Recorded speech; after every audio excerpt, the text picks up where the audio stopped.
লে বিড়ি খা। না খাবো না, তুমি খাও। খাবে না? কি করে?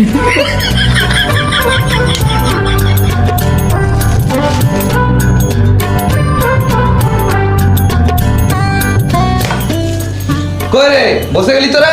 মশলাটা দে। মশলা দিলাম তো তোমাকে, তুমি কাজ করো। শান্তি একটা বিড়ি খেতে দেবে না? কাজ করবো না, গান মারাবে। কি করে? আমারে দিয়ে কাজ করতে গান মারছে আর তোদের ঢোল বাজছে না। দাঁড়া।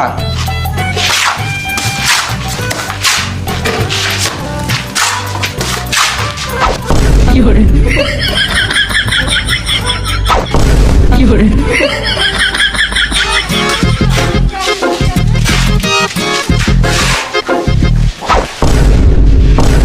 কি করে? বসে আছি বলো শুকিয়ে বসে না নাকি? শান্তি একটা ভিডিও খেতে দিছো না? কি করে? ঘর চলে যাবো, গান মারাবে, একা একা মশলা মাখাবে। কি করে? বেশ, আমার মাথাটা খারাপ হয়ে গেছে।